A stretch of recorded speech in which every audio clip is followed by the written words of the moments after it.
So the additive inverse means to find the opposite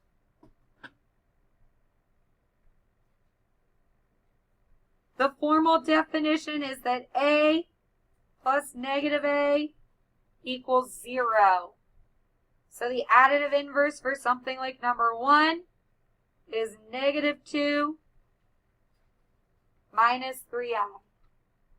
So when you add the two of them together, they equal 0.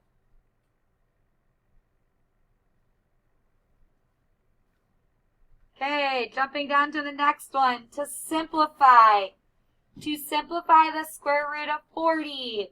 So what you want to do is break it down into a perfect square. So the perfect squares are 1, 4, 9, 16, 25, 36, 49, 64, 81, 100, 121, 144, 169, 196, 225. So those are the perfect squares I would anticipate you know. So what you do is you take these numbers here and break them down into them. So 40 would be like 4 and 10. The square root of a perfect square is itself unsquared.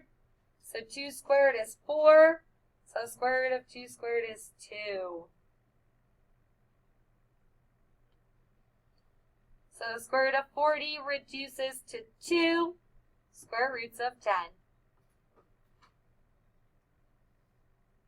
In number 11, you have a negative under your square root. Anytime you see a negative under the square root, you want to bring it out as an I. The negative in front doesn't affect the negative inside. 36 is a perfect square.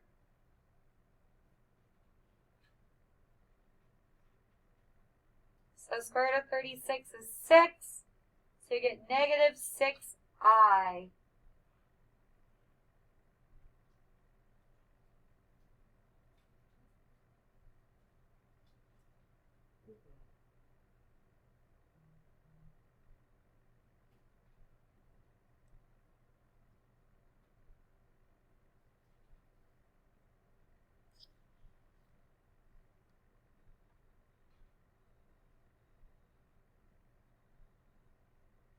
Here we're adding, then subtracting. Now I want you to notice the difference between 15 and 16. In 15, there is a subtraction sign between the parentheses. In 16, there is not.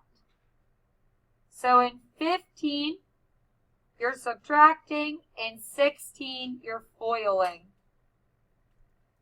So we have 2 plus 6i. We're going to distribute that negative in. So it's negative 7 minus 9i. Then we're going to combine like terms.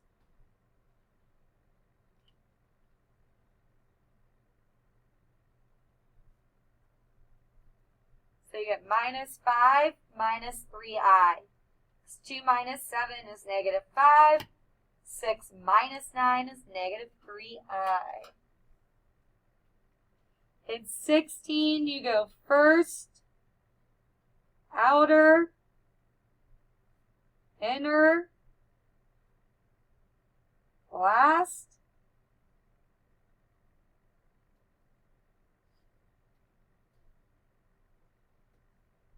Combine the i's, change your I squareds to negative 1. Negative and positive 5i cancel.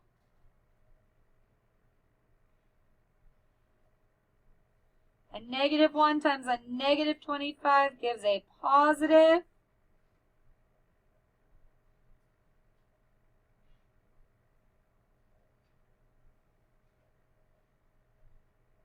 These two binomials are actually known as a difference of squares.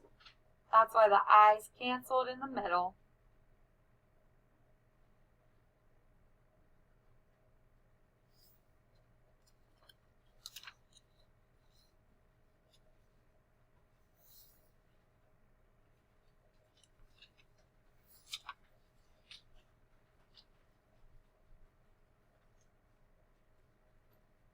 Okay, and then we have some examples where we have powers of I.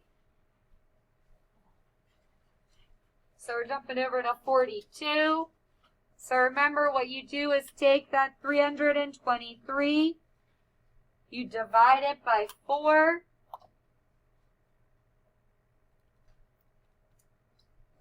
You get 80.75. All you care about is that remainder. That means it's a remainder of 3, which means this is equal to I cubed. But even at that, we don't want I cubed. We want to simplify that to negative I. So for questions like 42 to 44, there are only 4 correct possibilities, so you have a 25% chance. It's I, negative 1, negative I, and positive 1.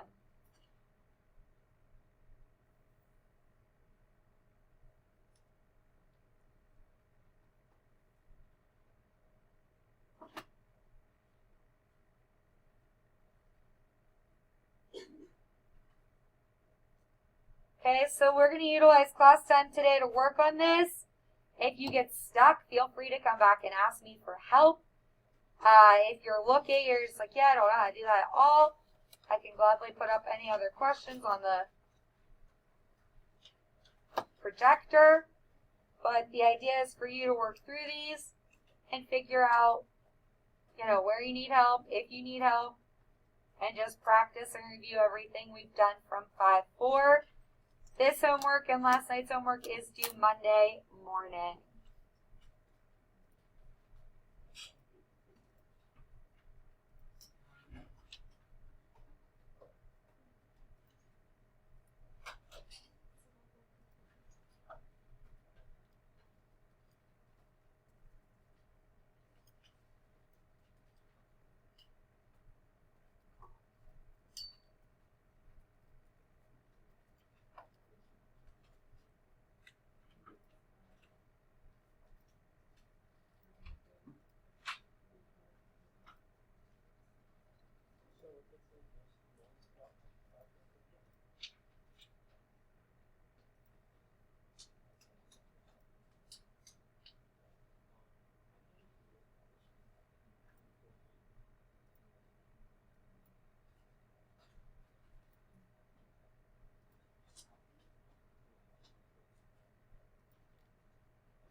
No.